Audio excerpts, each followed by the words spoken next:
2019 returned to the nation's capital, Monrovia, following a highly successful two-day state visit to the Guinea capital, Conakry. During the visit, President Weah and Professor Alpha Condé were locked up in long friendly discussions, after which their respective foreign ministers Benzoga Finlay and Mamadi Touré of Liberia, Benzoga Finlay of Liberia and Mamadi Touré of Guinea, respectively signed a communique which, among other things, set up a joint technical working group to work out details for harnessing peace, security, and trade and commerce between the two countries. President Weah and Condé mandated their respective ministers to work at the bilateral level to ensure the efficient implementation of the Memorandum of Understanding concerning the transportation of natural resources from Guinea, executed on October 25, 2013 by the heads of the two countries. The implementation agreement has to be discussed and finalized later on August 31, 2019. Doing so, the Liberian and Guinean government expressed their willingness for the establishment of an airline to serve the Mano River Union countries to ensure the efficient implementation of the Memorandum of Understanding concerning the transportation of natural resources from Guinea, executed on October 25, 2013 by the heads of the two countries. The two heads of state highlighted the enormous economic opportunities offered by two respective countries, encouraging the economic operators of Guinea and Liberia to enhance their cooperation to strengthen and diversify the strategic partnership existing between the two countries. They also requested their respective ministers to initiate the cooperation between the two countries in the field of English and French languages training, and to start discussions within the cooperation framework for the efficient use of both of the two countries. The two presidents appreciated courageous reforms undertaken in their respective countries for improving conditions of their population and the sub-regional level. They hailed the recent decisions of ECOWAS to adopt a single currency, ECO, for the member state of the same organization. At the African Union level, the two heads of state, as convinced Pan-Africanists, expressed their commitment to defend and promote the continent's benefit and appreciated the consolidated views of the African Union heads of state, aiming to speak in one single voice on all regional and international issues. At the invitation from the President of Guinea, Professor Alpha Condé, President Weah led a senior government delegation to Conakry, Guinea on Thursday, July 11, 2019 for the visit that was aimed at strengthening the friendly, fraternal and bilateral relations between the two countries. President Weah discussed the visit, which was characterized by and held under a perfect atmosphere of hospitality and mutual understanding, as successful and rewarding. Our discussions with mutual respect witnessed fruitful exchanges on various sectors, particularly on mine, justice, transport, defense and security, education, and private investment.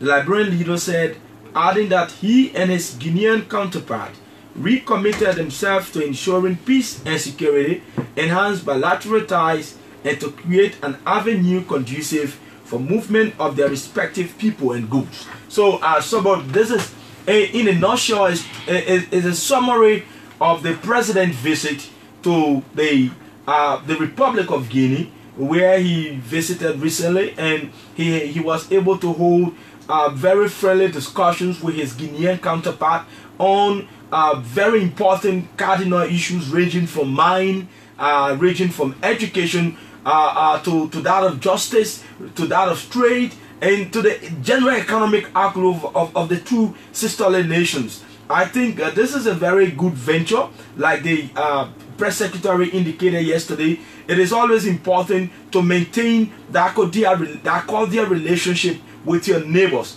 because when you look at when you try to retrospect into the histories of our country, you will get to understand and also know that most of our problems were ignited from the neighboring areas surrounding our nation. So it is important and very good to keep that very cordial relationship with our neighboring nations, and this is worth it. And I understand from this trip, a company is going to be using our port, the port of Buchanan, to export their mine product, and that's also going to create a lot of opportunities for our people. Jobs are going to be created.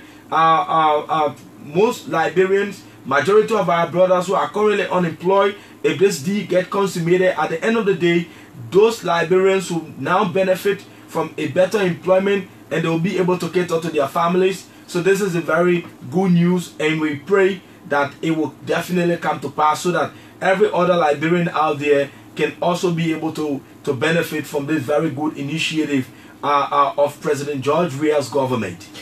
Yes, indeed, you said it all, Boyman, and I think the president did extremely well. The first thing to go to solidify our own relationship, the relationship we have with Guinea, because I'm sure we all can recollect that in time past our relationship was very, very poor as a result of what had happened in previous years. But it's good that His Excellency was able to go to Guinea, first trying to solidify our relationship, and they both countries spoke about how they can improve on the security of both countries, improve on the relationship subsisting between the both countries, and I think that's a very good move that the president, His Excellency George Manneh Weah took, and I think we all just need to laud him for that, and further encourage him to do more, because the more we are in cordiality, good relationship with our neighbors, the better it will be for us. And so thanks to the president for that move.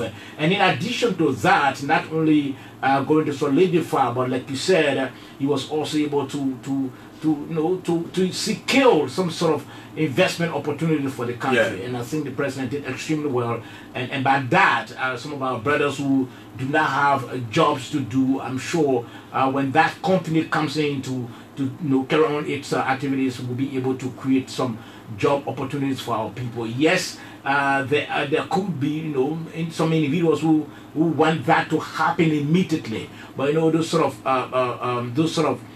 move, they take time. Those sort of engagements and arrangements take time. They just don't happen in rapidly like that. They take time, because the issue of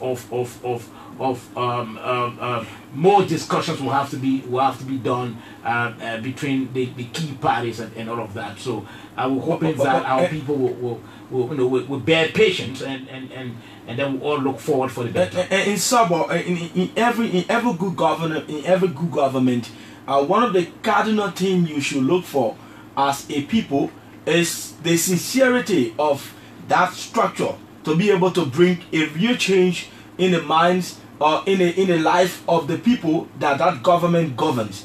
Today we can all say that this government has been able to demonstrate a high level of sincerity in the manner in which they continue to handle the affairs of our people across this nation. For instance, President George Weah knows very well that if we can be able to utilize the port in the city of Buchanan, that port alone will be able to create thousands of jobs for our young people.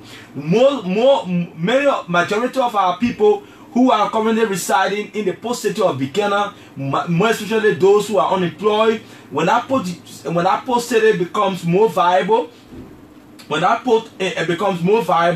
those individuals will now have an opportunity to work. And what the impact will be, a lot of families are going to be benefiting at the end of the day. Most of the students who have been out of school will now have the opportunity to go to good school. Those of our brothers who've not had the opportunity to further their education in universities or in other institutions of learning, they will not have that opportunity to do it. So that is the advantage that all of these good things brings to the table. Also, let's look at the housing, the housing project. When 1,000 houses are going to be constructed across Liberia, or when 1,000 houses are constructed within this country, do you know what it's going to bring?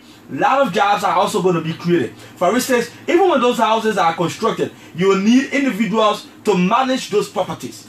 Okay, you need you need someone who will serve as a liaison between the National Housing Authority and that of the people in the management of those properties. So all of those things will lead to a lot of job creation in the private sector, and they are not projects that are going to be solely undertaken by the government. Most of these projects will be outsourced to private companies to undertake those projects, and those private companies will in turn employ a lot of Liberians. They're not going to employ people from different countries. So in a nutshell, what we're saying is that we must continue to give our support to the government of President George Weah. We must continue to rally around him. And in fact, what makes you a better citizen is your ability to go out there, sell Liberia in a positive way, so that you can attract the needed investment that will need to be able to improve this country. It is not about decrying your country. It is not about pulling your nation down. It is about going out there, talking the positives about Liberia. What are those good things that are happening in our country? What are some of those very important things? And some of you get to know. You know, every day we're crying about the US dollar rate in our country. Yes, it is important. It is something to worry about. But when you look at the economies within this region, I can say we're one of the stable economies, even though things are difficult here right now. When you try to do a comparative analysis between countries, for instance, between Liberia and other nations, more especially in this Africa belt, you get to know that we are a little bit ahead in terms of a better economic outlook. For instance, the issue of US rate, like Honorable Edwin Melvin Snow stated here this morning, it is not only affecting Liberia. Every other African country, every other nation in Africa has been affected by this inflation problem. Every other country in Africa, not only Liberia. There is no country within this African belt that can say, oh, in fact, even in the great, in Europe, in places like Europe and Asia, every economy has been hit in one way or the other. Because more especially countries around here will depend mostly on raw materials. You know, we depend on the exportation of those raw materials that are being exploited from our nations. So definitely, when their prices fluctuate on the world market, it's going to hit our economy in either a positive or negative way. So for instance, let's look at countries like Algeria.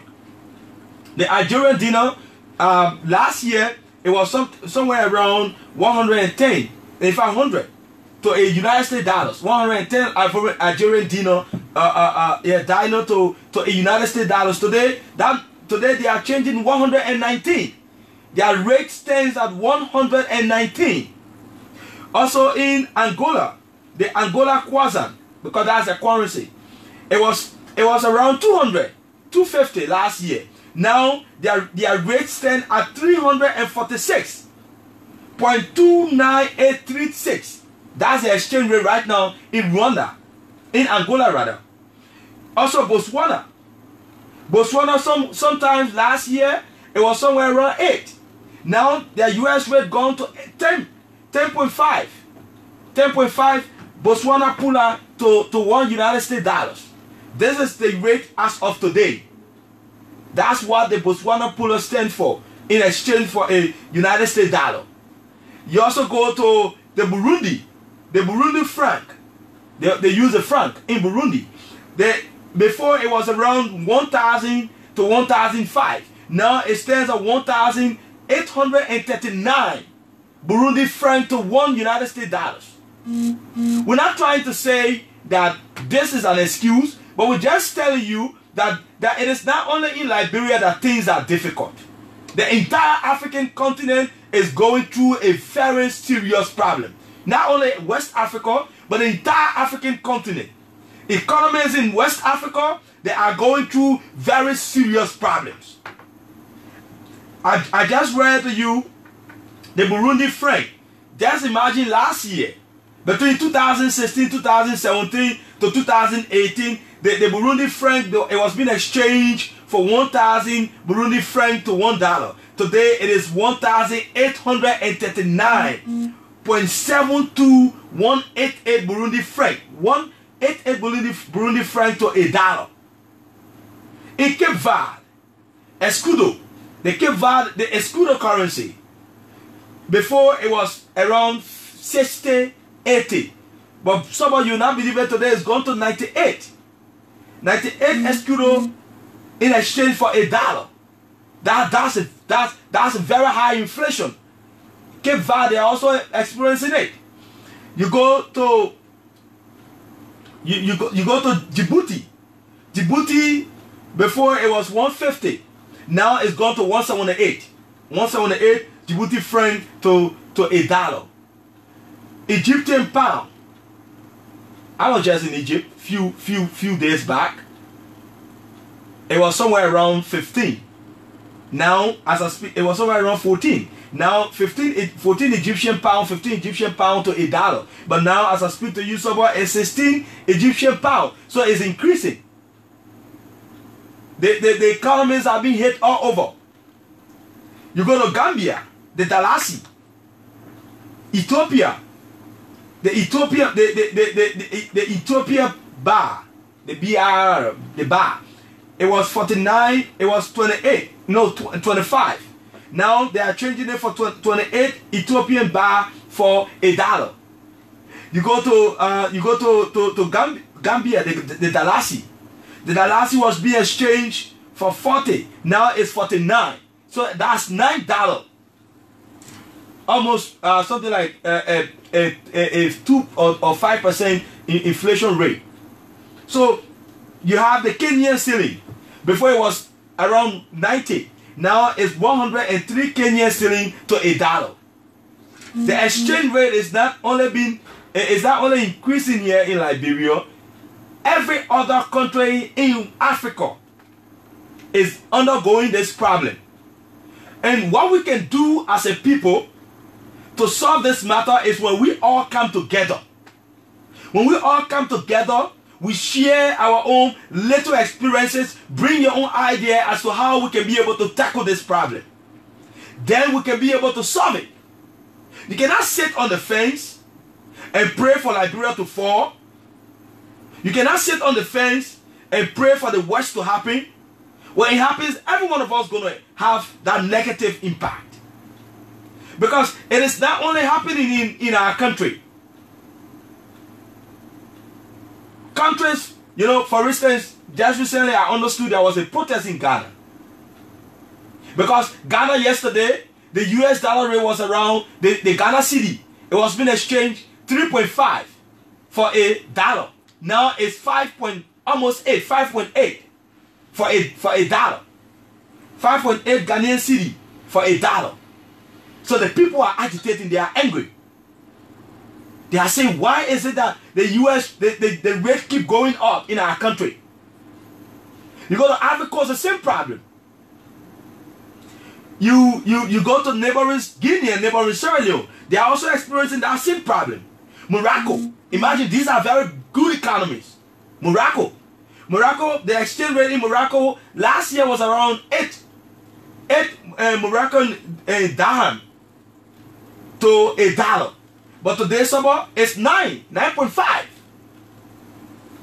The Mauritius rupee, the rupee in Mauritania, it was 35 rupee to $1, some 33 rupee to $1. Now it's 35.89. So there's a possibility that tomorrow it might likely go to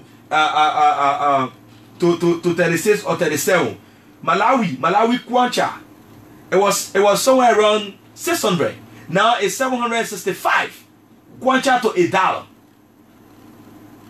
But the people, what it brings to the table is it brings a lot of ideas as to how they can be able to handle it. The government has said, oh, we know this is a problem. And the only way we can move from this problem of inflation is to be able to diversify our economy. Move from this wasteful spending. Move from depending on only iron ore and rubber to going into the soil to grow other cash crops like rice, invest more in cassava production and other things. Is the government not committed towards that? The government is doing that. Should we expect magic to be done automatically? No. It takes a process. For instance, if you grow a cassava on the farmland, it's going to take almost 1 year and 2 years. It's going to take almost 6 months before that cassava can really mature and be ripe for harvest. You have to get ready to export that cassava. You have to look for the better market. If you decide to embark on cocoa production, it also takes another long time. From there, you have to export it. If you decide to embark on rice production, for instance, we'll spend more than 200 million United States dollars to just export rice in our country. President Weah has said, between now to 2020, we must be able to be, at least to be able to tackle 40 or 20 or 40% of that need, of that food security needs of our people. That process is already ongoing. People have started looking into that drive. Recently, when the president traveled to Israel, 2 things were on his lips. On his lip, rather. Agriculture and investment. Somehow we are all, we can all attest to that. We all saw it. The efforts are being made. He continued to apply those efforts across our nations. Everywhere he goes or he travels, he takes those better messages that can be able to actually bring the real change in the lives of our people. I'm not saying that the government must not do what it is required to tackle the issue of the rate. What I'm saying here is that what we're experiencing today as a country is not only unique to our country, it is happening all over. Every part of Africa, as I speak to you, they are being hit by this kind of an economic downturn. Countries are going through their own challenges from one nation to another. Places like Ghana, where we used to change the Ghana CD 3.5 Ghana CD for $1, now it's almost 5.8 for $1. You know, countries around us right here. So let us continue to exercise patience. Nigeria, for instance, the Naira. Naira used to be around 300 Naira for $1. But now in Sabah it's 361. 361. The Rwanda franc, it was somewhere around 900. Now it's 914. The Somali shilling, 500 going to 500, 708. South African rand, it was 10, it's going to 13. So the rate is climbing in every other African country.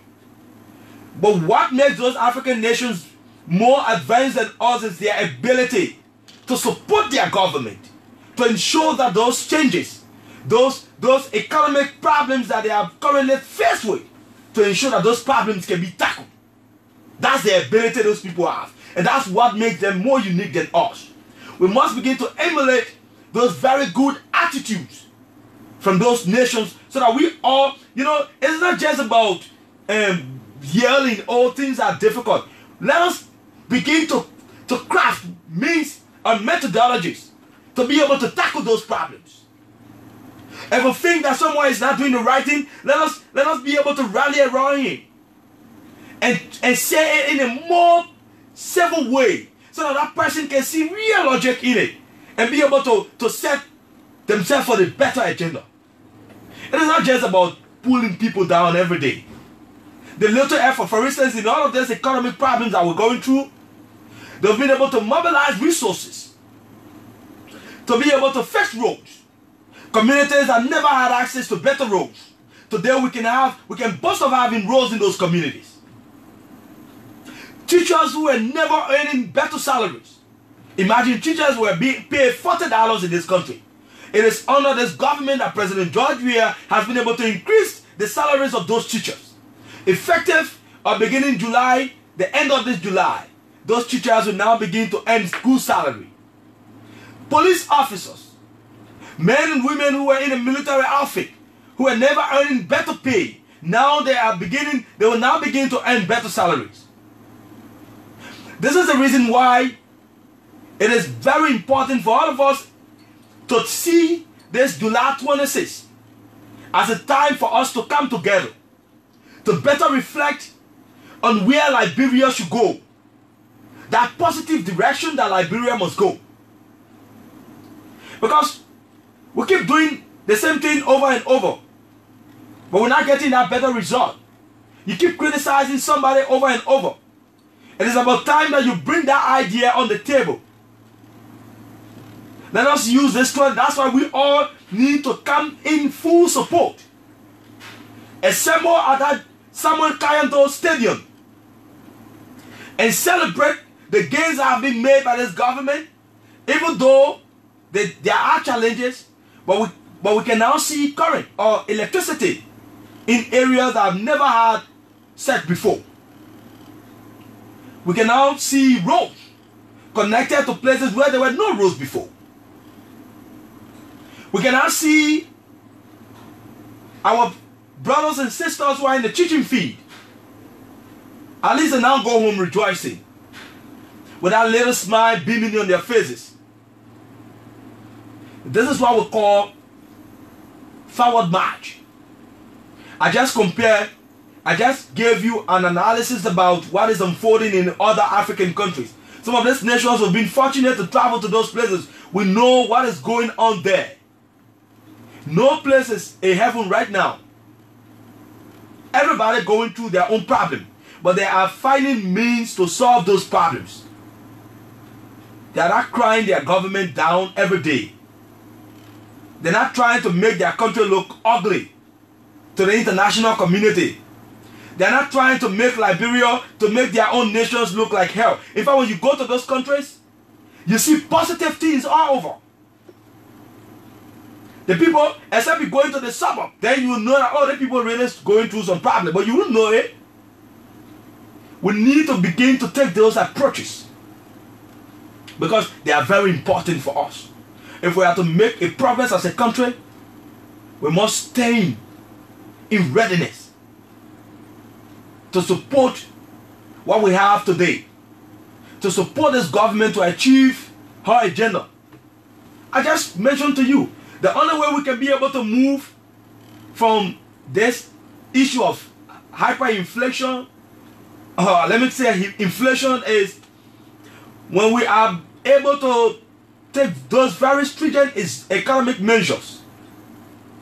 President George Weah's government is now committed to undertaking those very stringent economic measures. In fact, they've already started undertaking them. But those are processes. It will take some time. So what we can do is that we need to give that motivational support. And so like I was saying, it is about time that we come on this table and bring those ideas. If you are a true man who really believes in Liberia, and you are an opposition man, don't just rely on government to create jobs for your people. Go out there too and look for investors. Bring them to Liberia. Engage the government.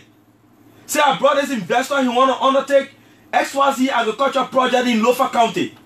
I want the government to identify a land space for this investor. This investor will create 500 jobs in the private sector. Bring those investors and see whether this government will now incorporate those people. But you've not done that. All we do is to downcry the government. Oh, the government is creating jobs. Job creation is not only on God. In fact, in bigger economies like the United States of America, it is not only the government. The biggest employers out there are in the private sector. So we must now begin to look into that direction, to focus our minds into that direction, Go out there, bring investors. Find ways to create opportunities for your people, so that you can just be using them to do battlecraft for you. They can also be meaningful people. Then we can know that you really love Liberia. So let me turn over to you. Okay, man. I listened to you very, very careful, and you spoke your mind. I think you said it all. You try to rally all of us as Liberians to begin to put our effort behind the government. If there are, we know there are issues with the economy. Issues could be, also with governance and all of that. But the best way we can solve those issues is to rally around, bring our recommendations to the table, help the government to move on. Yes, you may say I did not elect the government, but the government is the government now for the time being, and so let's all of us rally around the government to make things work. That's our responsibility as a people, as a country. For me, I really don't like to brand or maybe capture people under the headline as the nomenclature as opposition, because I believe all of us, we are Liberians, whether you are on the other side or you are in government. We are all Liberians. No, but opposition is not a bad word. No, I'm just saying something. And the best for me, I don't like to call people that name. I don't call all of us Liberians. So the best way we can all get our country moving is by rallying around the government of the day, so that we all improve the lives of our people. It's not about just sitting on the fence and being critical. Yes, there will be critical minds. Yes, there will be people who feel that they can back them off. Yeah, there will be people who feel that they can speak their minds in the fashion that they wish to speak their minds. But the bottom line is that we all can come together to find a way out to improve those things that are affecting our country. This country, like I always say, belongs to all of us. And there's absolutely no way that someone or somebody else who's a Liberian or born here can be deported from this land. All of us have stake to this. All of us have stake to this country. We have our own interest to this country. We got to show that our country is better off. We got to show that it's not only the government alone. Bettering the country is not on the shoulders of the government alone. All of us, we have to put our acts together. We have to come around the table to make a recommendation to the government and say, government, I think we should do it this way. And we're hoping that if those recommendations do come, we know with the president who is heading the government, a president who understands a lot, a president who wants to see the betterment of his country, the betterment of his people. I'm sure you'll be willing to accept all of those recommendations, and you'll be willing to implement them as well. So all we need to do as a country, as a people, is to rally around our government. This government belongs to all of us. I was listening to the BBC. There are issues everywhere. I was listening to the BBC, and just yesterday, the former president of Zimbabwe, he faced the inquiry on the issue of corruption and all of that. So all over Africa we got problem. Everywhere we have problem. Even my colleague just spoke about the exchange rates. The thing is that it's a global problem. It's a global hit that's affecting all of us in West Africa and around the world. We all have the same problem. It's just that our economy needs to be more stronger, like other economies around us. And how to make our economy stronger and more vibrant is by all of us coming together. Those who are economists, who have the skills, the expertise, you can come on the table to help the government to improve, to make the economy more stronger than what it is now. So it is our responsibility again. We continue to flag this, that it is our responsibility for us to come around the table to sit and discuss and find a way out. Liberia belongs to all of us. I'm sure President Weah wants to see the betterment of this country, and I'm sure he's committed to that. His commitment is very high, and so what we all need to do is to just rally around him to better the country, and not to just sit around the fence and say, well, it is not my government, it is not my country. I know, in fact, those who are critical, I'm sure they also want to see the country better. But in the meantime, you can be overly critical and not bringing solutions and suggestions to the table. When you bring them to the table, I'm sure His Excellency will be willing to listen and call all of his people who are experts in the areas, in the economy, like the Minister of Finance, the economic team, will call those people around and say, look, this is the solution, this is the recommendations that we've received. Let's see how we can begin to implement some of these recommendations so that our country will be better. That's what we all want. As a country, as a people, we have stake to our land, to our motherland, to make it better, to improve our country. And it rests on all of our shoulders. Wherever you are, whether you are inside or whether you are outside, just make sure that your country is your country. And as the country is better, it's improved, it's good for our children, posterity, even those who are yet unborn. They'll be able to say, yes, the generation before our generation did extremely well in improving and bettering our country. And so this is our call to all of us. This is our appeal to all of us. Let's rally around. Let's bring the skills. Let's bring the expertise to the table. One person, I'm not in the employ of LBS. I like to say that. I'm not in the employ of LBS. I'm basically consulting at the Ministry of Health. But I thought it prudent to bring my expertise also on the table. When I'm called to say, look, come and help, I'm here helping. So all of us, we have a stake to this country. We can do exactly that. I'm sure able to make things happen. In the phone lines just for 5 minutes. I'm sure maybe you want to make comments on some of the things that we've been talking about. You want to throw light. It's your responsibility now. It's your turn to do that so that we can hear you out as well. You can call us on 0880-514-096 or better still 0776.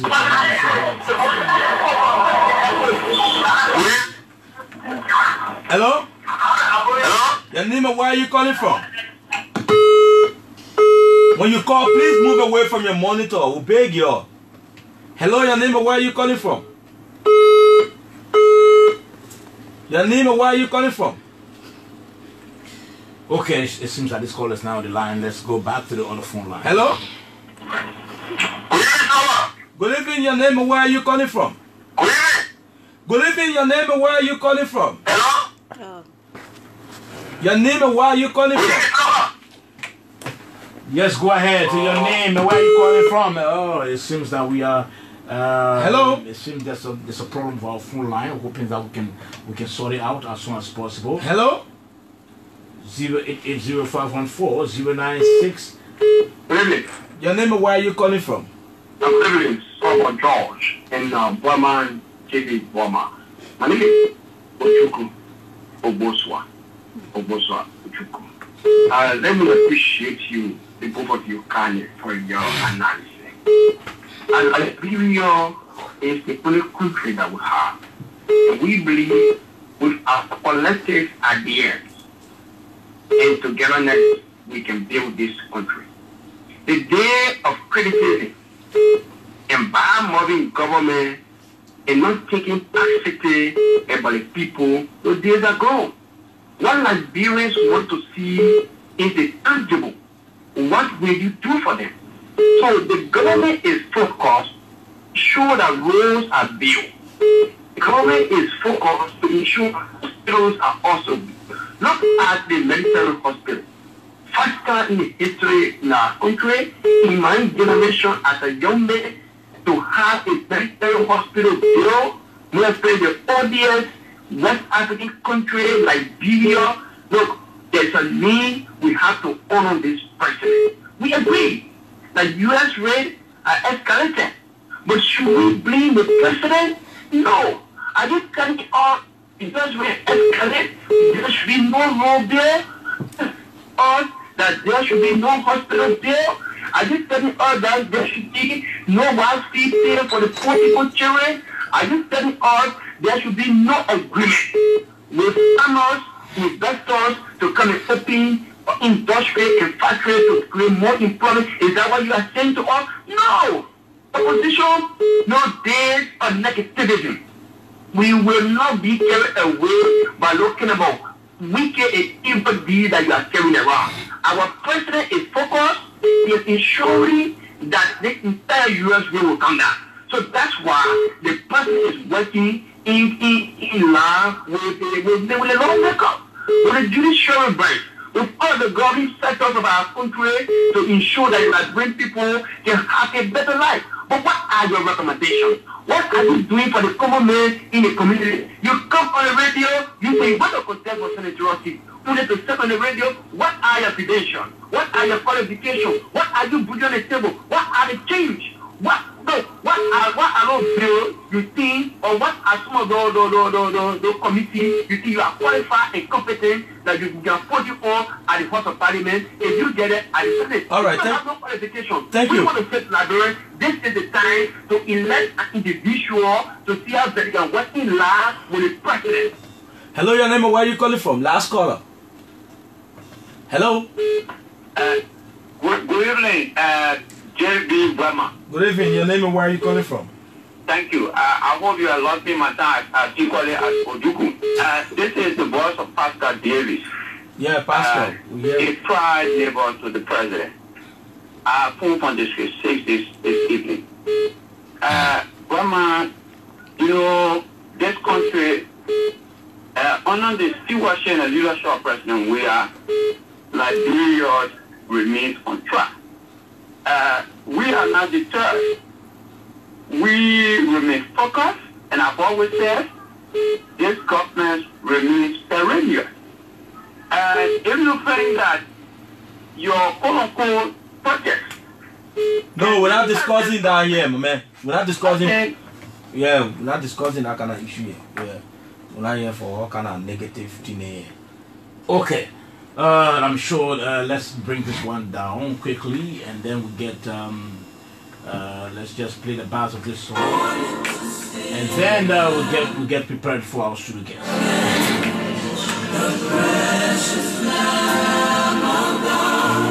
Man, let's bring different thing out. Yeah, we're not discussing. Are we made up for the relevant?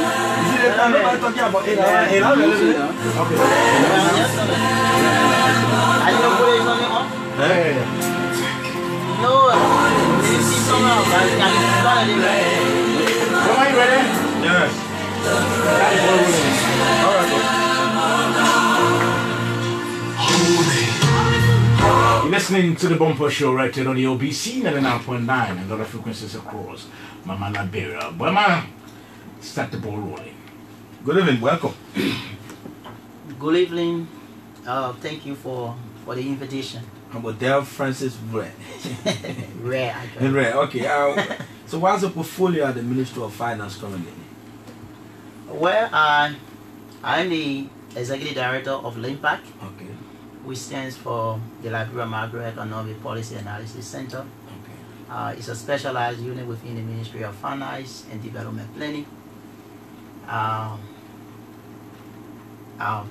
has been in existence since 2008, 2009, and after the reform of the ministry, LIMPAC also was reformed, and LIMPAC has a mandate to go semi-autonomous, but that is not the discussion.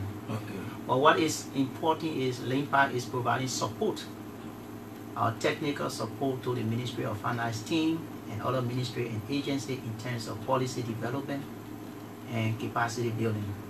What are some of those support that you've provided so far? Well, as part of our technical support to the Ministry of Finance, we We conduct economic analysis. We provide support in terms of forecasting. We provide support in terms of policy evaluation, policy design. And we also conduct training at the LINPA Center or Computer and Econometric Lab, which is on the 10th floor of the Ministry of Finance. So we support capacity building for staff. We also support institutions, not institutions, but department within the Ministry of Finance to carry out the regular job of the Ministry of Finance, in addition to providing support for other ministry and agencies outside of the Ministry of Finance.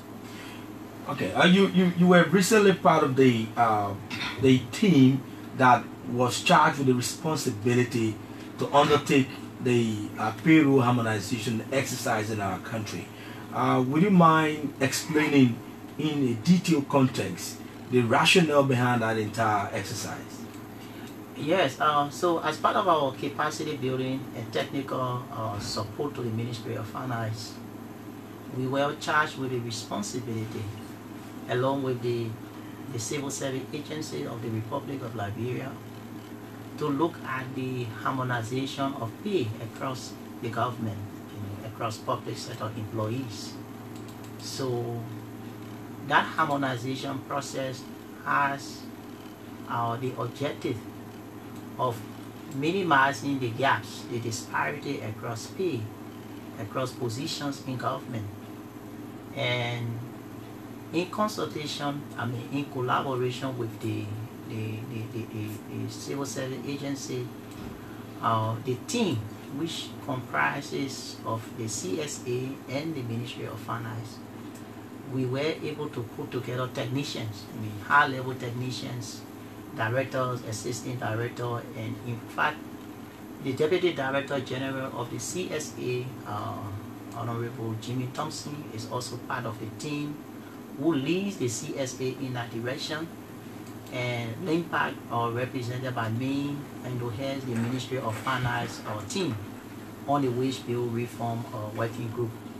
So our team has worked, and the essence of the work or the objective of the exercise is first to minimize the disparity in pay across government. Okay. And by that to also reduce the size of the government wage bill. And one would ask, why do you want to reduce the size of the government wage bill when you know wage, or salary are benefits of employees? When you look at the statistics, and a lot of people do understand what we talk about, they always make comparison to our total wage bill as a percentage of the total budget. So that percentage put the wage bill at 67 to 70% of the budget. Wow. That's almost the entire budget. Yeah, exactly. That's almost the entire budget. So what I mean in simple terms, if you collected $1 in revenue, you take 70 cents and pay somebody, employees of the government. But the mandate and the platform of the government is pro-poor. So by pro-poor, it means you should generate more activities or carry out more activities that support the ordinary people. And one way government do support the ordinary people that are not working with the government is to invest or to create activities in education, in health, build infrastructure, and also provide security across for everybody. So that's how the poor person benefits from the government. So yes, you can pay the nurses, but when you pay the nurses and if the nurses do not have tools to work with, it means if the poor person go to the hospital, they won't get the treatment because the nurses will get sick. Secondly, if you pay the nurses or you pay the teachers and you don't provide operational funds for the school to have electricity or for the hospital to have electricity to run the generators, it means the hospital, people will go to the hospital but there won't be service. So who are those people that go to the hospital? The government hospital. people that go to the government hospital are people who on average don't have the same income capacity as the middle income earners or the top earners of the society. So government way of redistributing income is to make sure those kind of facilities, school, hospitals, are not only accessible, but they have all of what it takes to ensure that when the poor man go to the hospital, he receive his treatment, or he receive, in addition to the treatment, he can get his tablet and go home. That way, that man is benefiting from the budget, because the budget is a tools that the government use to redistribute income in the society. And those redistribution mechanisms, can be felt through the educational services the government provide to the citizen, through the health services the government provide to the citizen, and also through building roads. Because if you are in a community and you don't have road, it means it becomes very difficult for you to go shop, or for you to have access to economic opportunities that other communities like Cinco that have very good roads, and people can sell and people can make market and make income. So the budget become the tools that the government use. But if this budget, which is the primary or other social services, was very, very important. But some people have accused your theme of trying to target few people who are within the sector of government, so that others can be accommodated outside of government into the system. What could be your response to this before we go to the other advantages of this process? Well, the first thing is the myth that the government payroll has been overcrowded by the transition into the new government isn't true. People don't understand the structure of the government payroll. Okay. The way the government payroll worked in the past, I say the past now because we are transitioning to a new system. You have two primary type of payrolls. You have what we call the basic salary, controlled by the CSA, and that payroll had only about 44,000 persons. So those people included teachers, they included health workers, and different kinds of civil servants. Then you also had agencies and commissions, like newly established commissions, that were not on the CSA payroll, but were also giving money to pay employees. You will hear the word allowance.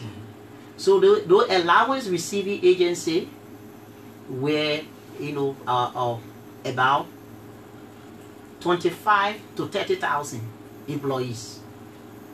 So when you add the two, you see that the total size of the government employees was about 69 to 70,000. Even though there's possibility that someone will be receiving basic salary, which is the LD, and that person also will be receiving a little in allowance. And there are instances where somebody will only receive allowance and somebody will also only receive the LD. So that size of the government payroll has been between 69 to 70,000 before the new government took over. And then we look, after the new government took over, what happened to the payroll? The government got under pressure to put on the payroll 2,500 health workers who originally were on a donor financed program through the different partners. They call it the pool fund. So they were paying those health workers. After the program closed, the government could not, say that we leave the health workers to go since the donors are no longer around. Besides, the government still needed the services of those health workers to provide the services they were providing in the communities that were benefiting from their services. So 2,000 health workers have to come on board. Yes, on the issue of a party winning election, the political economy dictates that ministers coming, agency or heads of agency coming will have to bring special assistant. They have to bring driver. So let the people don't mix those minor kind of employment with, the overall employment that was done in the case of the 2,000 health workers that went onto the payroll. Okay. So you still look at the payroll, it's still around the same 69, 70,000. We collected the data before. We have collected the data again. So the alarms that people are making that, the payroll, the employees were around 40,000, the government took the employees to 70,000, is totally unfunded. If they gave you the chance to employ 30,000 people over the period of 1 year, it's not an easy tax. So that's misconception, that misunderstanding. I mean, whether people are doing it for political reason or whatever reason they are doing it for, I think we need to provide a clarity. Let me understand you very clearly. Are you saying that the size of the payroll that we had prior to the new government coming into being is the same size we have currently? No, what I said, it was around 69, 70,000. So if we put all of the data together, the payroll now, or the size of the workforce now, is around 72, 73,000. So there's some increment? Yeah, the increment primarily on the account of 2,500 health workers. Additional employment in security sector going on. The government is continuity. So as the scope of the government increases, the government needs requisite skills to provide the kind of services it needs to provide for the people. The way the people benefit from the government is through services. The people will not stand in line to go get paid from the Ministry of Finance, but they will benefit from security services, they will benefit from health services, they will benefit from educational services. That is the core of income redistribution in any society. Okay, let's go back to the analysis of the entire pay structure in the harmonization process. Let me say previously, the top 1% earn around 13.3 of the total wage bill, with a monthly median of a pay of around $3,571 United States dollars. While the bottom, which includes those teachers, police, they were about 20%, earning only 4.6% with monthly median of pay of just $125.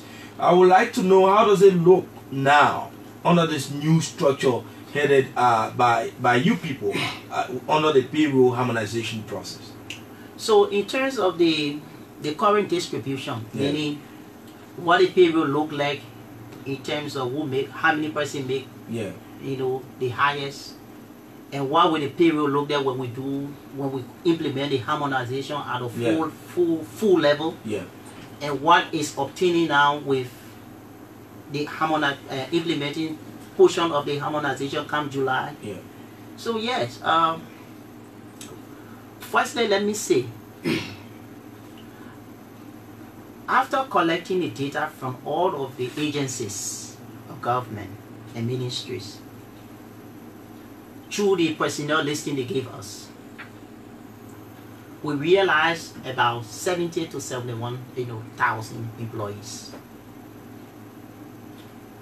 And then we look through those 70,000 employees, we realized about 7,000 to 8,000 positions.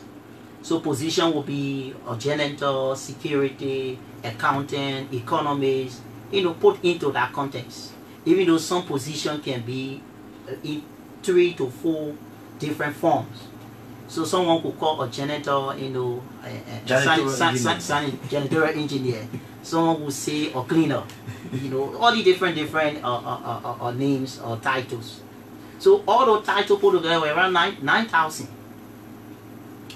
And then we also look at the distribution of the pay.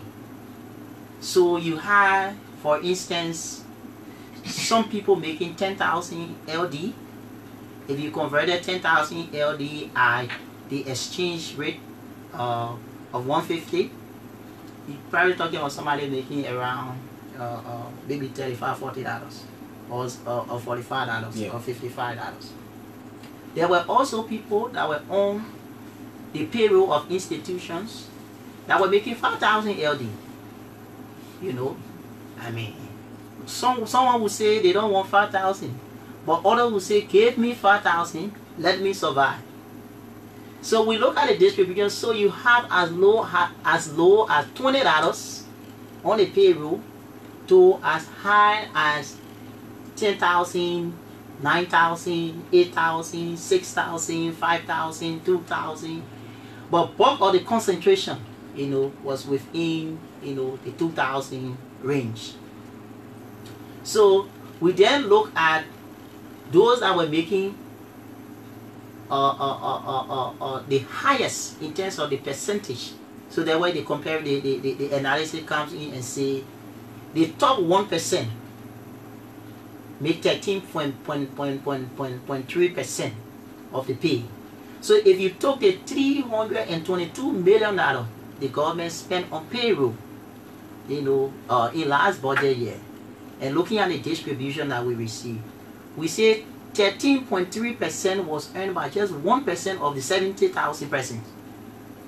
And in terms of the average of that 1% or the median, it started from 3,571 Yeah, $3,571 upward. Yeah. So the least pay the 13,000 make, the 1% make was 3,000. Wow. So the rest of the 80% they make below or 3,000. But the interesting thing about the statistic is then you look at the bottom 20%. So you now comparing 20% as the bottom with 1% the top. So 20% bottom makes 4.5% of the $322 million. So compare that, that's complete disparity in itself that needed to be corrected. And one will say, I mean, in terms of pure statistical or breakdown, one will say it won't be fair for you to yet take all of the position and make that kind of comparison, because some position, by virtue of their status, have to make more money. So we went further into the analysis. We took specific position, take for instance directors, and look at the distribution of directors. Again, when we look at the distribution, we look at the top 1% of director. We're making about 24% of the total pay assigned to directors, while the bottom 20% we're making around the same 3-4%. So the number didn't lie in that particular instance. So there were disparity. The evidence of disparity in the payroll was overwhelming, and that confirming that overwhelmingness of the disparity is not just on the show.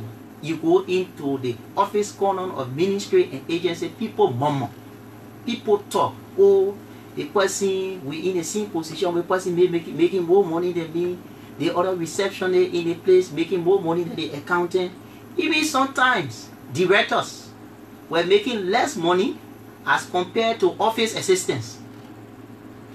So the government needed to correct those kind of disparity, in addition to reducing the size of the payroll, which needed national emergency because the economy is not performing as it performed before when those salary was set. So how did this, what is in this for our teachers, the police, the military personnel, and other people? You are the expert. You can better let the cat out of the bag.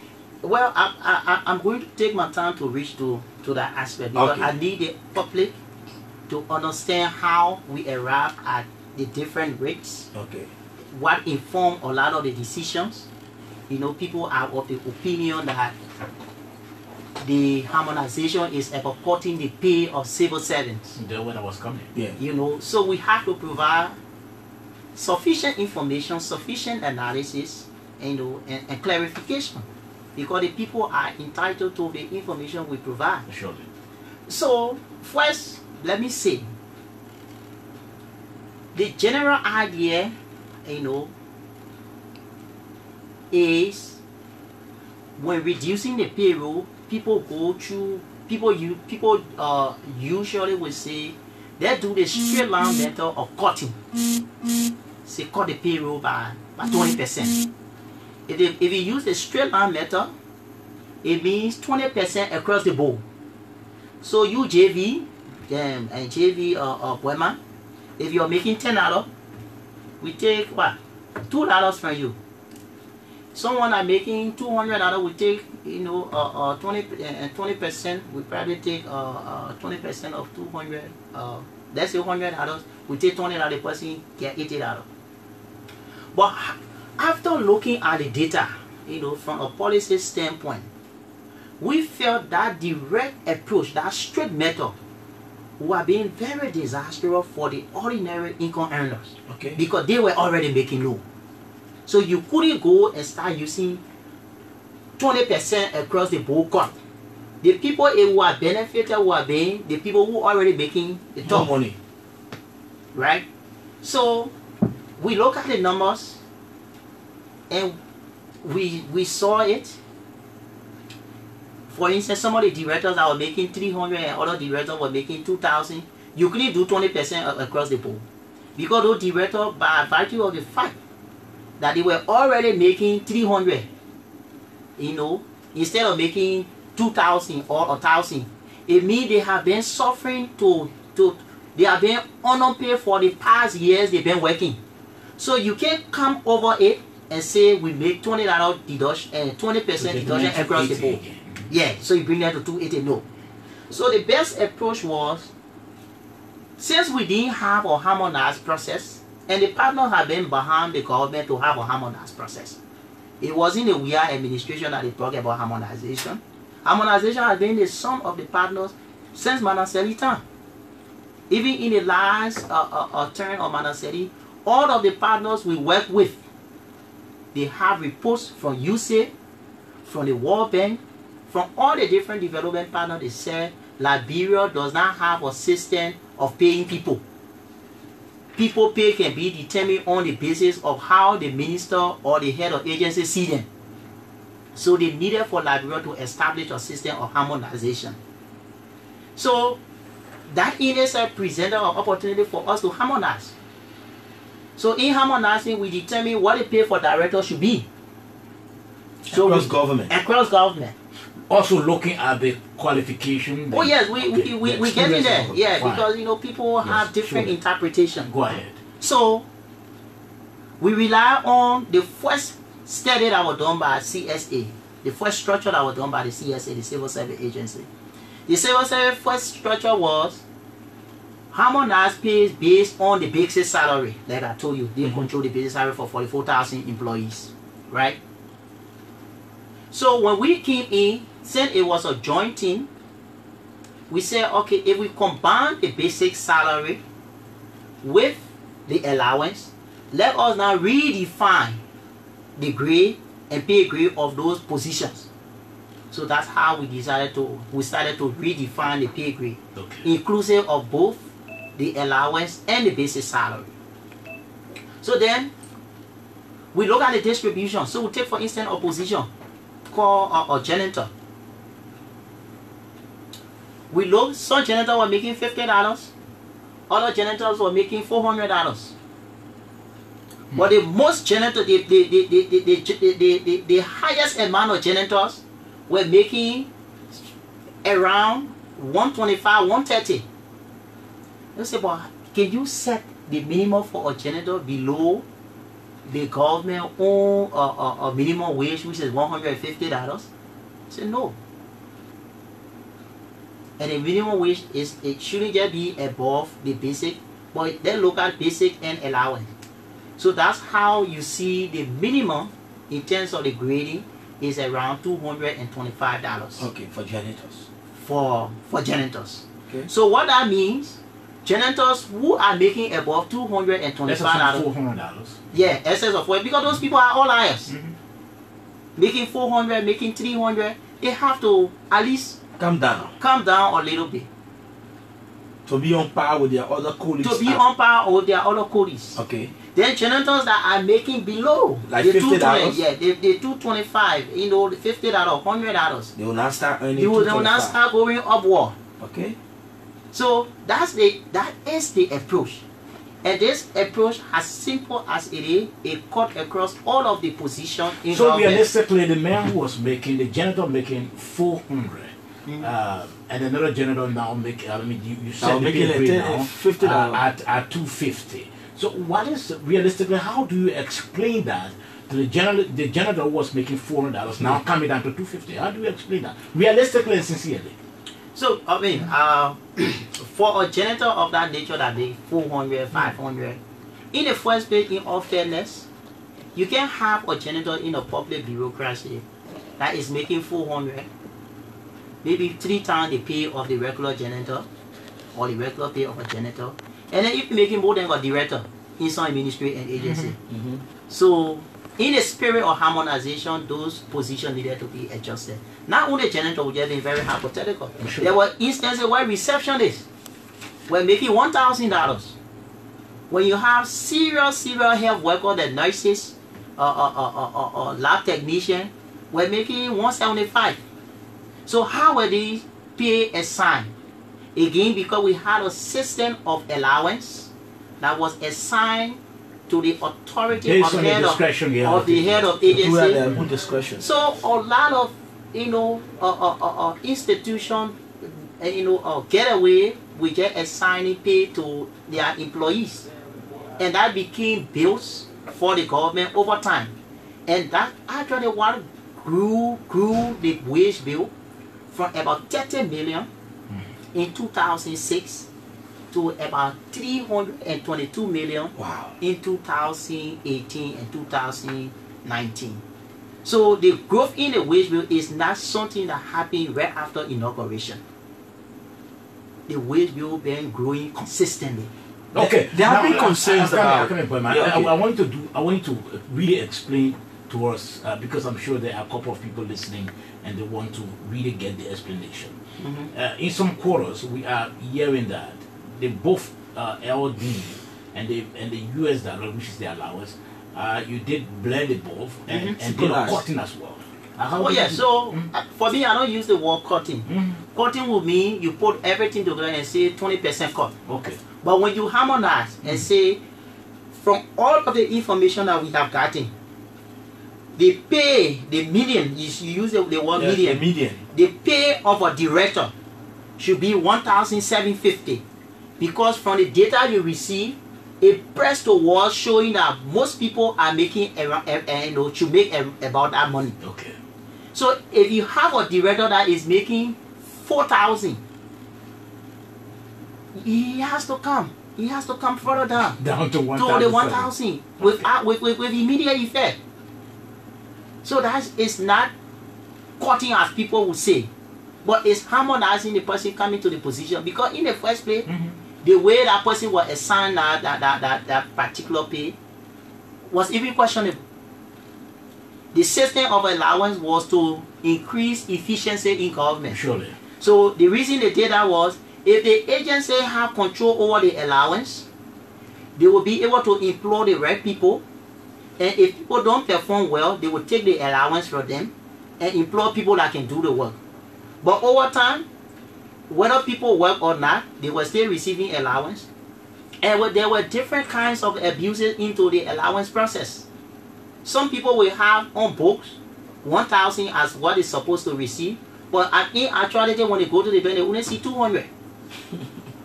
So all of those, missteps and malpractices around the uses of corruption grew allowance rather. Those malpractices of allowances grew the wage bill from 40 million in 2007, 2008 to around 322 million. Yes, there were other people that were actually working that really deserved the money. Take for instance, after the government had consultation with health workers, it was agreed that health workers, nurses, make certain amount of money. Specialized doctors make certain amount of money. There was grading for teachers. If you were a teacher who had a bachelor degree, you made more money than a teacher with AA degree. So yeah, those processes were put in place in consultation with the CSA. Okay, now one concern is that Mr. Dale Francis Ray. One concern is that there are people who thought that maybe the government would have allowed a ministry or an entity to do its own harmonization. Let's assume maybe the Ministry of Education. The Ministry of Education has a budget of maybe about 50,000. Let's put it that way. And the ministry thought that your team would have allowed the $50,000 to go to them in the budget, and then they look amongst that staff and do appropriate harmonization, because they will have known as to whether this staff is more effective than that of the other staff. But to do it from your end at the Ministry of Finance, there are some criticism to that. So the harmonization wasn't done in isolation. Isolation. It wasn't done in isolation. What's your interpretation of that? So when I say it wasn't done in isolation, the harmonization was done in consistent consultation with the ministries and agencies. With the ministry and agencies. The process covered the period of 90 days, from the 1st of April up to the end of June. So we first called in agency to explain the rationale of the process. Okay. And after we explain the rationale, we develop the grading. We have consultation with them. Based on the consultation we have with the agency, we develop specialized grading. So we have special grade scale for security sector employees. So you'll see the police, the immigration, fire service. They all have their own grading. So the way we graded police is not the same way it's not the same scale we put an economist honor from the Ministry of Finance. Okay. The way we graded the army is not the same way we graded the police. Because even though they are all security institutions, but they all have different mandates. So how did we go about developing those grades or pay grades? Those agencies, they already have some structure. But within their structure, there were also disparity. So we use a national platform to correct those disparities, because this is a national harmonization process. And you made them to know as well. Oh, this is a mandate of the executive, that we need to harmonize to, 1, reduce disparity in pay, 2, redistribute some of the income, to the least earning employees, 3, to provide additional fiscal space to invest in critical programs for the poor. So we couldn't have left it with the agency to say, okay, we are harmonized, we fund 30,000, we want to use the same 30,000 to carry few people up. No. That decision wasn't their decision. I want to draw a simple analogy. It's not the salary of someone, but I just want to draw the simple analogy.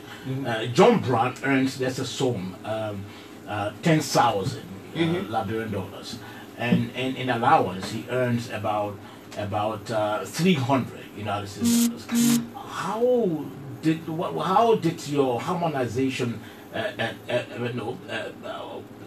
try to arrange his salary to give him a pay grade that you thought was quite necessary and appropriate? So first, we convert John Brown's 10,000 LD to USD. Okay. And then add the USD amount to the USD that the one we converted. So probably John Brown collapse pay, which we call the current collapse, would be around $350. Then we look at John Brown position, and let me say very clearly. Yeah. When we were doing the harmonization, we were not looking at the names of people. Okay, that's good. We look at the positions. The first thing we were focused on the position and the amount positions were earning. So we didn't go into ministry wide and say, oh, let's see who all in ministry wide. You have in Mary Wilson, Peter Paul. No. That was going to be too much distraction. Yeah, surely. Yeah. So we look at the position because we wanted to be, unbiased. Because looking at somebody need, it creates different kind of attraction. Empathy or yeah, so it's a John, that guy must go play football together. Sure. You know what? You're keeping at that. So we didn't want that distraction. So we look at the position because you only know people position. And the position, we didn't even look at the position alone on one agency. We put all the position together. for the different sector, and say if their position is in the sector, based on the distribution of the pay that we have seen, we develop the grade. So if the grade is developed using the distribution, if the pay is determined at 500, take for instance for accountant, if my friend John Brown is in Ministry X and is an accountant with a portfolio accountant, he gets a 500. So if you are getting 1,000, he has to come down to 500. But what if I was looking at John pay as 1,000 and say, oh, I want to bring it down? Some tendency of sympathy and all the different things was are gotten in to say, you know what, St. John is the accountant and my friend. Instead of making accountant 500, even though the number say it should be 500, let me carry it to 700 before the man income loss or the man friendly with somebody. So those kind of consideration were not given. So you stricted the position. Okay. So once we use the position, we look at the collapse pay, determine the grade, then on the basis of the grade we assign to the position.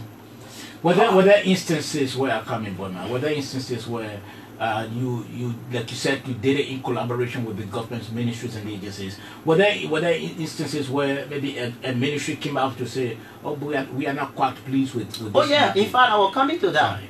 The essence of the exercise, the exercise wasn't done in a dictatorship style. Okay. Like I said, it was consultation from the beginning, consultation in the middle, consultation to the end. So when we developed the grading system, assign pay grade to all of the personnel listing that was sent to us, we send the personnel listing back to the agency and ask the agency to do further validation. So in an event where we provide a lower grade or pay grade for a position of high importance to them, they come and tell us, say, oh, you know what, this accountant, even though we put accountant there, but this accountant is actually the controller in our place because we don't have controller. So that way, looking at the importance of the role that person plays, the person goes upward into a bigger grade. Okay. So take for instance, there were some agencies, meaning the integrity institution that used the title officer. So we were taught as team members, officers are just ordinary people. And then most of the integrity institutions came and said, you know what, officers in our setting are people that control department. They are equivalent to directors. And then we look at the pay and say, oh, okay, that's true. So we recalibrated and regraded. Okay. So the consultation, was very, very useful to validate and to create complete, improved approval of the entire harmonization process. Did the harmonization process include the I know you said it's a mandate from the executive, but it's your team also considering extending it maybe to the other branches of government. Well, we say under the executive, the president gave the authority. Sure. So we have oversight over the executive, the entity within the executive. By understanding there are consultation between the executive and the legislature on what they can do on their side. Okay. But we haven't received that mandate and we haven't done anything within that respect. You spoke about this exercise at least trying to or helping a lot in mitigating waste that have been existing in government. I would like to know whether if there was any surplus after the entire exercise and how was it spent, how was it cut across the budget? Well, yeah, once we harmonize, we reduce, we adjusted downward. We adjusted downward those that were making above. Yeah, there was some amount realized from the exercise. So the fact that we took the payroll from, when you look in the draft budget, you see that the total compensation is about 297 million. From 300? From 322. Wow. You can do the subtraction, you see that, that is the amount of money that we were able to generate from the exercise. But what is of equal importance is the fact that through the exercise, we were able to immediately upgrade the pay of a lot of the security sector agencies. Okay. the immigration, for instance. I don't want to discuss that, people. It was very ridiculous. The fire service. You know, every time we cry, oh, fire. You see the fire service people, they only play checker. But when we have fire issue, we look up to them. They were also ridiculous as pay. While a firefighter is being paid about $100 or $112, you had a receptionist making $1,000. You think that was fair? It wasn't fair at all. Through the exercise, even the Liberian Drug Enforcement Agency that we look up to go after illegal substance in society, they were also underpaid, not paid well. So besides setting the standard for them to be paid, the government needed to demonstrate her willingness to implement the harmonization, because harmonization is not just one side where you do the grading, only those that are up, you bring them down. You show to the public that you can carry others up. So the first step of carrying others up started with the security sector. So that's why immigration got top up of $50 per officer, which is about $600 per year. The same with fire service, the same with DEA. The police officers, about $36 per month, right? 36 times 12 again is around probably $400 some more dollars. The AFL, the Armed Forces of Liberia, about $30 a month. And you know, that helped. They were also happy. The Ministry of Education have a listing called supplementary payroll for teachers. And those are teachers that have the same qualification and are even teaching, putting in more hours, than even more than some of the regular teachers.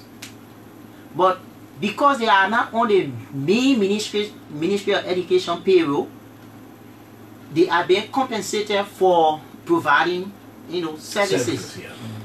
So that compensation amount, it was below $100. Some were $54, some, you know, some 36, some 45, you know, different amount.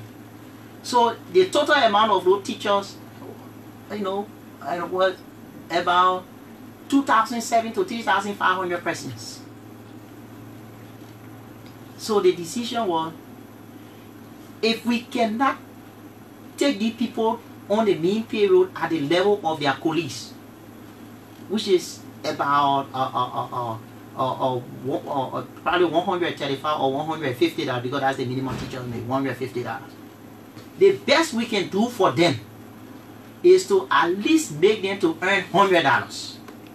So where that money came from, again, it came from the harmonization, and it was government justification or demonstration that harmonization is moving people up and also breaking people down. Same thing with nurses. And there were some other institutions of government, you know, the National Transit Authority. They had a payroll that they could not service because they needed to run the buses to generate money and pay their staff. But most of their buses down, they are getting new buses. My understanding, they are getting new buses before the end of August. But shouldn't those people take pay? Should they be laid off because their management don't have buses? So they were incorporated? Yeah, they were incorporated 100%. The same thing with LBS. So when the economy improved, LBS started to generate money to pay its workers, then the government can devise different strategy. But for now, since they are providing pro service and not generating the amount of money they're supposed to generate to pay their workers, it becomes government responsibility. Because government is on an obligation to inform the people, especially through the national broadcaster. Sure. So the government took on that responsibility. Okay.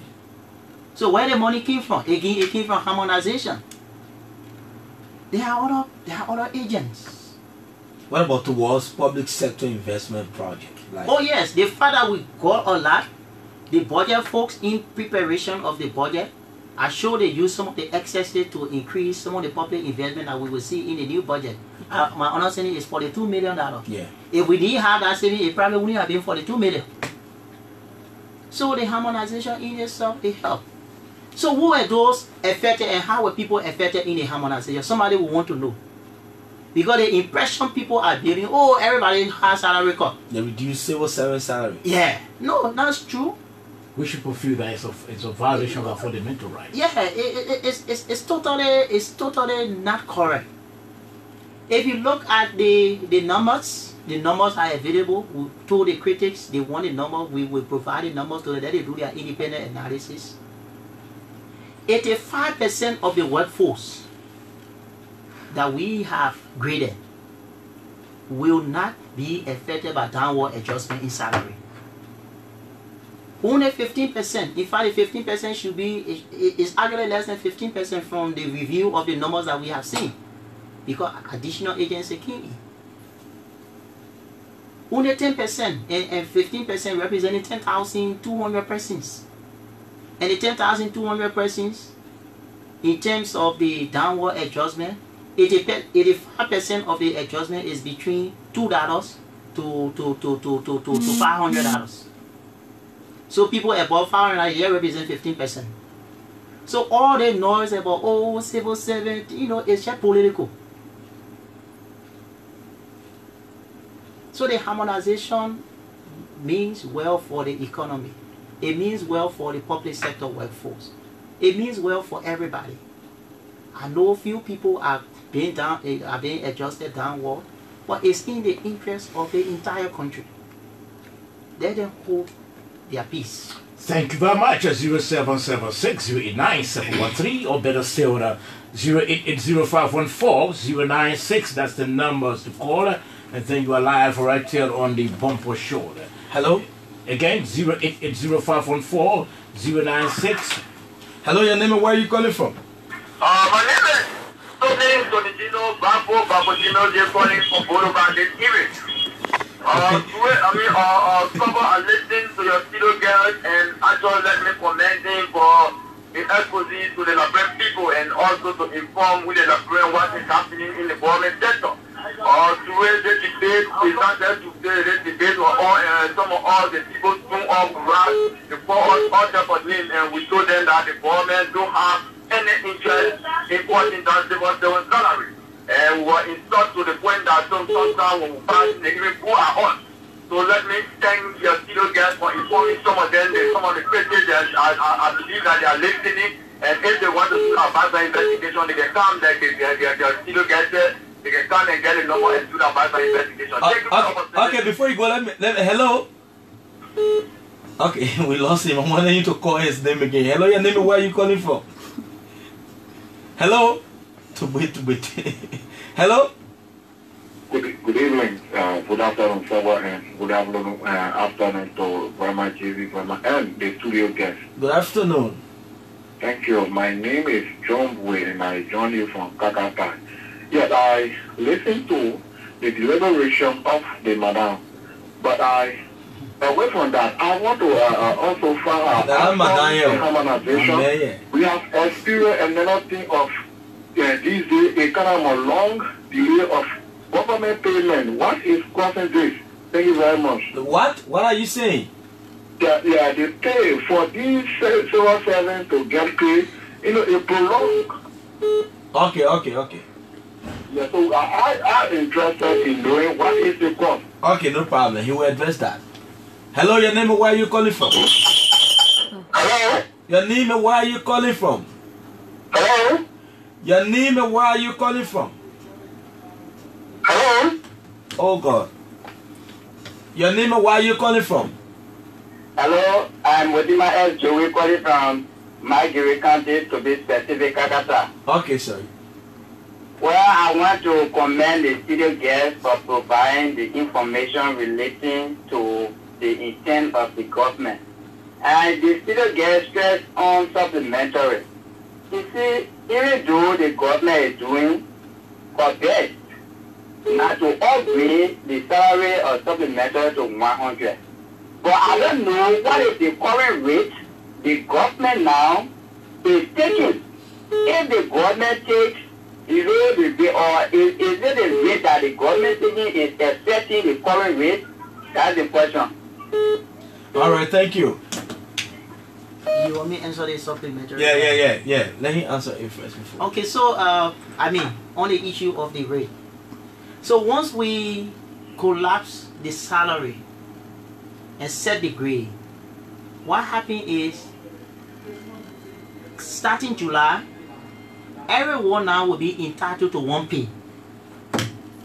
So there's going to be no more USD and basic salary and allowance. It's going to be one pay called salary. That salary is going to be dominated in US dollars. So take for instance, we say $100 for supplementary teachers. At the time of payment, about 35% of that will be in Liberian dollars at the prevailing central bank rate. And then 65% will be paid in USD. So what we are doing now, we are asking the agency through the consultation again to supply the account numbers of their employees.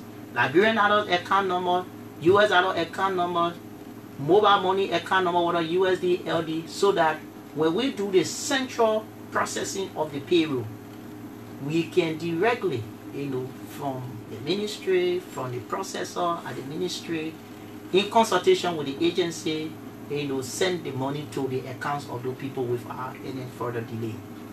So to answer his question directly, the exchange rate that will be used will be the exchange rate referencing the central bank transaction rate. Okay. Let's take this Okay. one. Your name and where are you calling from? Hello? Hello, your name and where are you calling from? Hello?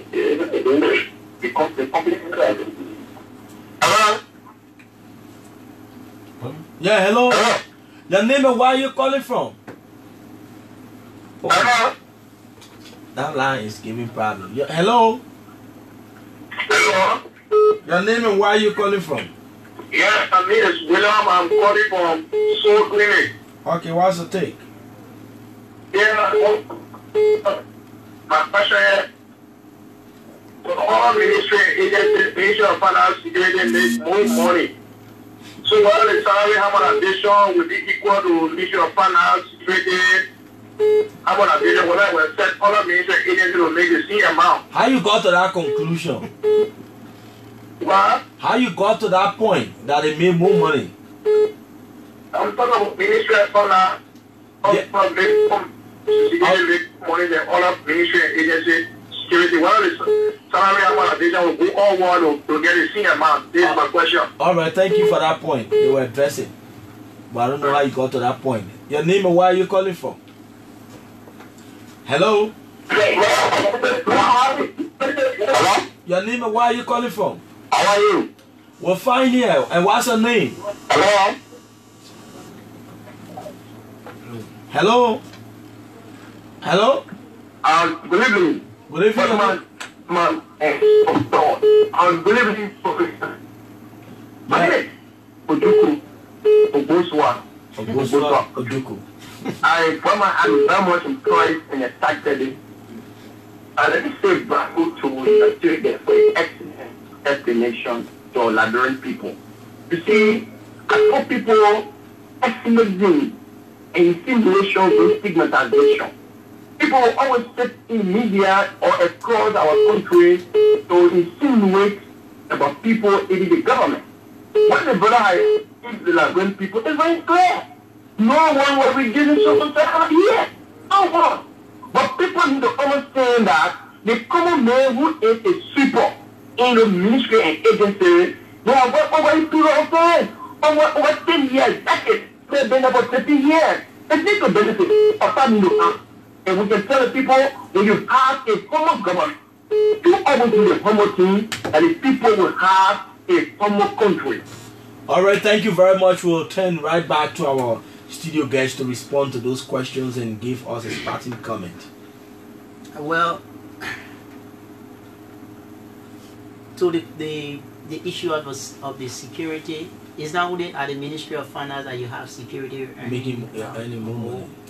And Ministry of Finance keys like CSA, like the other reform ministries, yes, they have a very good amount for security officers.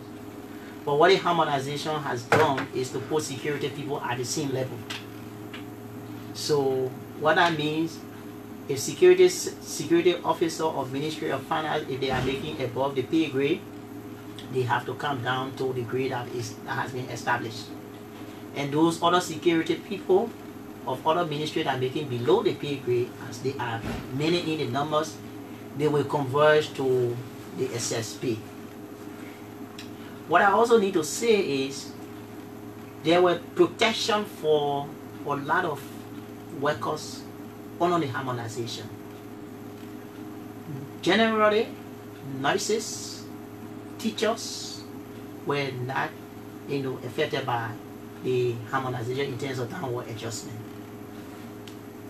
So what that means, the ceiling that we set in terms of their SS grade are higher than what they are currently making. So if that ceiling is higher, it means they are protected from downward adjustment in their salary or in their salary. Also, there were exemptions to workers at the foreign mission. The people we call ambassador, and I work to the different embassy. For them, we couldn't have completed their process now. And from the general information that we have gotten, they are actually earning below what they are spending in the countries, because the cost of living varies from one country to another. Sure. So on the basis of that, we could not, because we didn't have sufficient information, we could not be grading them. So that will be another process that will be implemented as we move forward. So the harmonization is the best that happened for this current budget. I remember the Minister of Finance talking about us having a credible budget. To have a credible budget means you have to have realistic estimates. Realistic estimate in terms of how much you generate in terms of revenue, and be able to finance your expenditure. Sure. If the economy improves and we go to the level when the budget was 600 to 800 million, yes, there will always be consideration for us to revisit the scale and put people in higher steps. Again, the performance of employees will put pressure on the employer to step people up. That's part of performance management. So as we have this harmonization, what it means, everybody will have to improve to get into the proper, to grow into different steps or higher steps, of earnings. So I can only say a harmonization generally 90% of the time or 95% of the time protected the pay of civil servants. The pay of appointed officials were reduced by 10%. All across the board. All across the board. What about, for instance, those who are earning less than $3,000 United States dollars? No, once you are appointed by the president, you are given green letter. You get your reduction. That's part of your entitlement. So the mandate we got from the cabinet for appointed official is 10%. Because the reason why it's 10% because appointed officials were already harmonized. So it was not a preferential treatment. So for appointed official, ministers make the same pay. Deputy minister, they make the same pay. Assistant minister make the same pay. Superintendent and the rest of it. So for them, they were already harmonized. So they took the cut of additional 10% because it wouldn't have looked very good for you to do harmonization and bring a certain number of staff down, and then you leave appointed officials. That policy wouldn't have sold itself. So they too were affected. So let me say thank you for the invitation. Let me assure the people that the process is still on, and we are still engaging with the agencies, but the process was very, very consultative, and the result that we have seen from the harmonization, the numbers are speaking for themselves. The harmonization was very successful, and it was very participatory, and the harmonization is people-centered, is pro-poor. Thank you. Thank you very much, Mr. Dale Francis Ray from the Ministry of Finance. Thank you very much. for the explanations. I'm sure our people understood exactly the entire process of the harmonization. We hope to get together again. Well, this is how we go home on this presentation of the Bumper Show. Thanks very much for your listening role, and all of our callers. Thanks for your insightful contributions. Sabo George is my name, along with Poema Chief Poema. And so we are now shutting the doors to return tomorrow, God willing. But listen, there's no second chance for fresh impression. Have a pleasant time.